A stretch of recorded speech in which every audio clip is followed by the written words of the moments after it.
Lạc rang là món ăn dân dã phổ biến của nước ta. Món lạc rang khá dễ làm, nhưng lạc rang húng lỉu lại là một món ăn không đơn giản. Đây là món có thể dùng để nhắm rượu, để ăn với cơm hay để ăn chơi. Hương vị lạc rang với húng lỉu vừa thơm, vừa ngậy, lại vừa nồng đượm, rất đáng nhớ. Không ai rõ lạc rang húng lỉu thực sự có mặt ở Hà Nội vào thời điểm nào. Theo nhiều người lớn tuổi thì lạc rang húng lỉu ban đầu là của những người Hoa sống ở Hà Nội những năm đầu của thế kỷ 20. Món này khi đó được bán như một món hàng rong, được dạo khắp phố phường Hà Nội.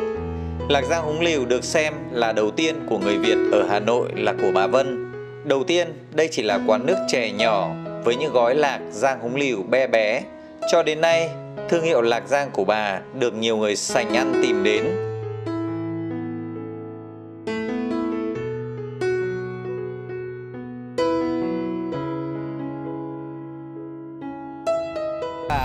Khi mà đi đến phố Bà Triệu này để mua lạc rang thì lại rất là bỡ ngỡ và bối rối.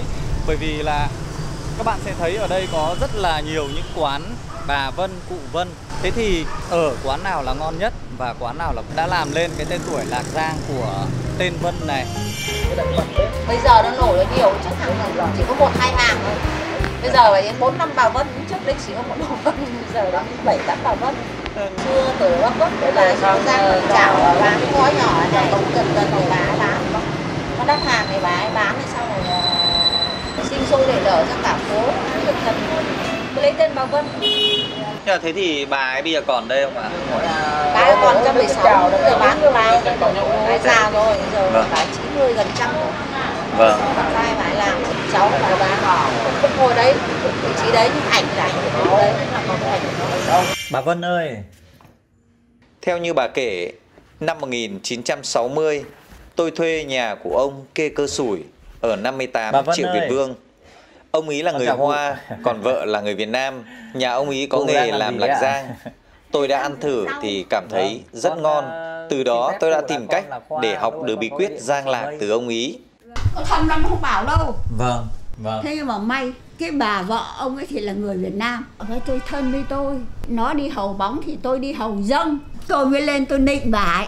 Vâng. Tôi nịnh bà ấy. Xong bà ấy bảo em cứ đi về đi rồi chị sang chị bảo. Nó chỉ bảo 70% thôi. Còn 30% là tự cái óc của tôi nghĩ ra.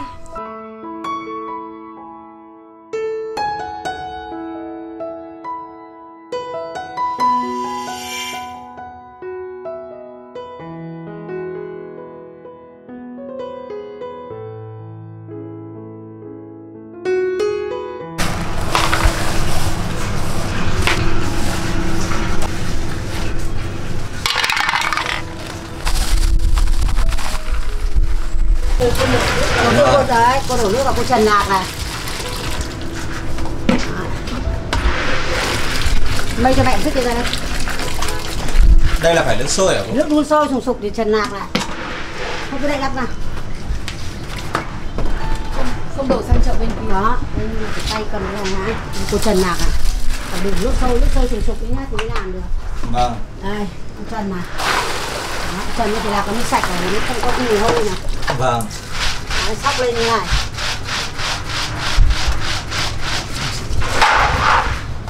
Trần chỉ đơn giản này thôi gì cô? Trần như này này, đây. Vâng. Cái trần này là áp. Nhưng mà mục đích trần này để làm gì hả? Trần cho nó sạch. Chỉ để sạch thôi à? Sạch con nó cả mùi lạc rất là hôi, bẩn. À. Lạc trong này trông là rất là bẩn. Bây giờ cô sóc ráo nước, bây giờ cô đổ vào chậu nhá. Đấy. Cô cho gia vị lại.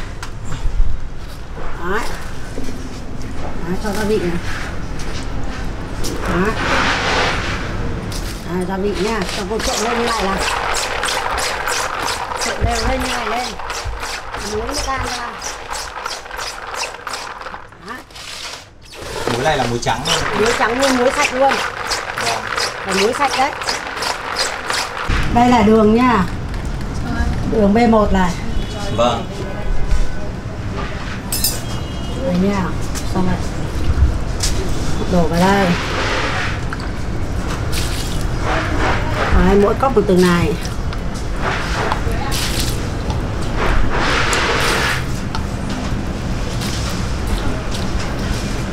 Thế là xong rồi đây. Là xong cái sóc rồi, xong đều. Mang ra phơi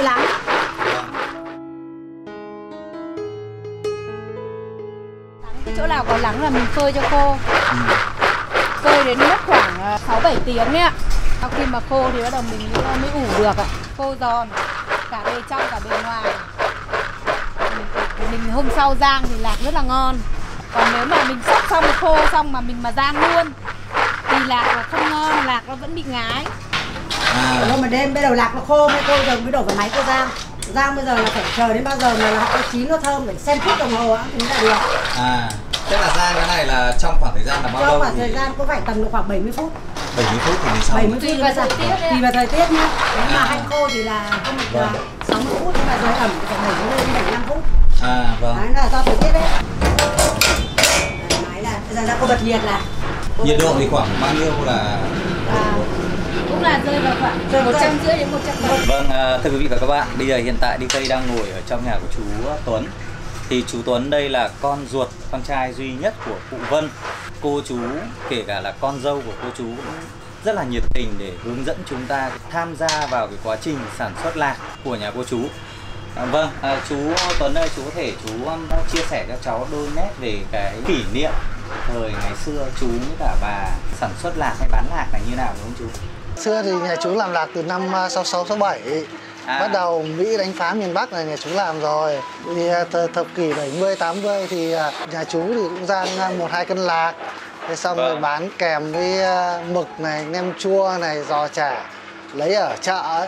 Thế xong rồi mang ra quán bia vỉa hè bán. Thì chú rang lạc từ lúc ấy thì rang bằng cát và chảo thôi, chứ không có công nghiệp như bây giờ. Mà lúc ấy chú chỉ rang được hơn 1 cân một thôi. Thế ạ? Cái chảo thì nặng lắm. Đấy, chú phải đứng mới rang được lạc cơ. Thế khi mà rang xong thì là phải gọi mẹ xuống đổ hộ thì mới ra lạc được.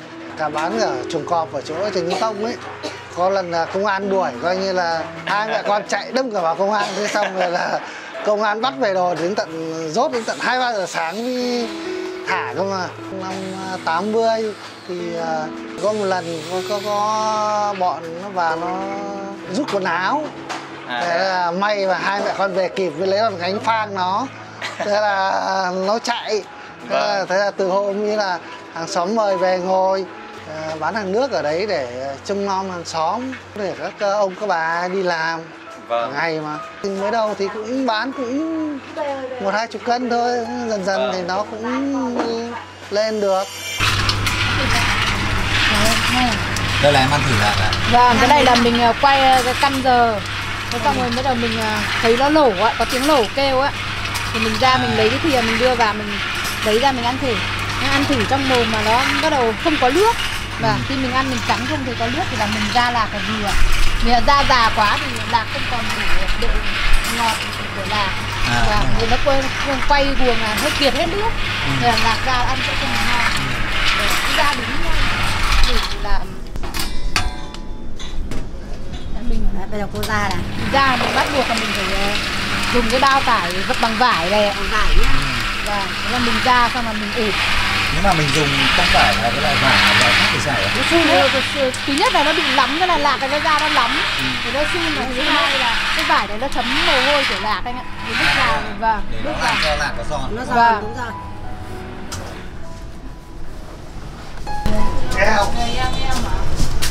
Rồi. Cho nhiều này. Thôi để đem hai cho đỏ ra. Đem xuống dưới thì chờ gì, đang chờ dưới gì. Đấy, cuốn này vào ăn cho nó ủ cho nó giòn đã. Ủ đấy là bao lâu ủ? Cái này em phải ăn tiếng. Ủ 1 tiếng. 1 tiếng. Vâng. Xong bắt đầu là ra là bắt đầu mình đóng gói. Bây giờ mình đóng gói được, bao giờ ăn nó phải giòn mới đóng gói được. Đấy, bây giờ là cũng trộn nhiều này. Đấy. Bây giờ cũng trộn lên này. Đấy, rang được cái đồng trong nhiều ạ. Để lạc ăn cắn nó phải giòn đấy nhé cháu nhá. Giòn mới đóng gói được nhá. Vâng. Đấy, ăn giờ phải cắn ăn thử à. Thế là mình rang xong rồi, bắt đầu mình phải cho ống liều thì bắt đầu là xong luôn chị. Cho ống liều là xong luôn. Rang xong rồi bê ra đây ủ đây hãng. Ủ hơn 1 tiếng mới được đóng gói. Thế ạ? Chứ còn không nắm được ngay đâu, nó phải giòn ra đây là. Vâng. Đó.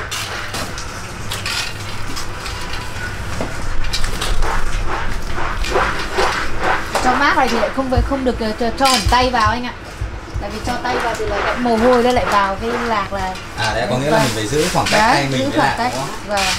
Đây là gói này là gói mấy Gói lạng này là hả? gói nửa cân đấy. Nửa cân hả? Cái này đóng theo yêu cầu của khách. Có lúc thì gói nửa cân, gói 2,5 lạng.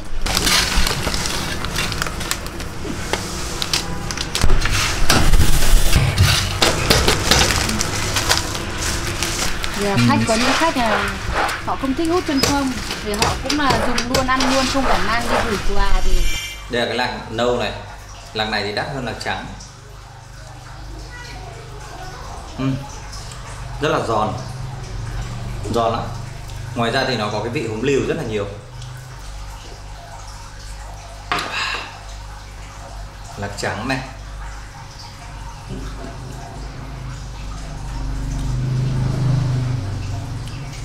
Lạc trắng này thì nó vẫn có những cái cảm nhận giống như là cái lạc đỏ này.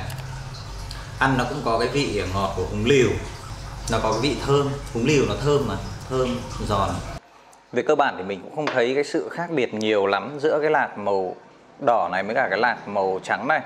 Có cảm giác như là cái lạc đỏ này nó hơi giòn hơn một tí. Cái hạt trắng này thì nó to hơn một tí này. To không ta? Cảm giác như to hơn một tí. Nhìn kỹ thì cũng thấy nó cũng xem như nhau. Đây là món ăn thích hợp với khí hậu cả 4 mùa của Hà Nội. Trải qua nhiều thời gian, rất nhiều món ăn lạ ra đời hay du nhập từ nước ngoài vào Việt Nam. Nhưng món quà dân dã lạc rang húng liều vẫn không hề mai một. Lạc rang húng liều đã trở thành một trong những thương hiệu nổi tiếng của Hà Nội. Là phải yêu cầu người ta chọn loại nào ra loại nấy, không để hạt mốc, hạt lép, hạt thối, sàng loại to ra loại to, loại nhỏ ra loại nhỏ. Mà phải lạc bóc tay của các tỉnh như là Thái Bình này, Nam Định này. Và lạc là phải lạc trồng ở trên cát thì nó mới giòn. Chứ lạc mà trồng đất đồi thì nó lại sượng, nó cứng. Vâng. Cái lạc này ấy, thì bóc tay thì làm nó mới ổn định. Chứ mà lạc bóc máy thì làm nó hay bị chảy dầu. Chảy dầu thì nó không ngon.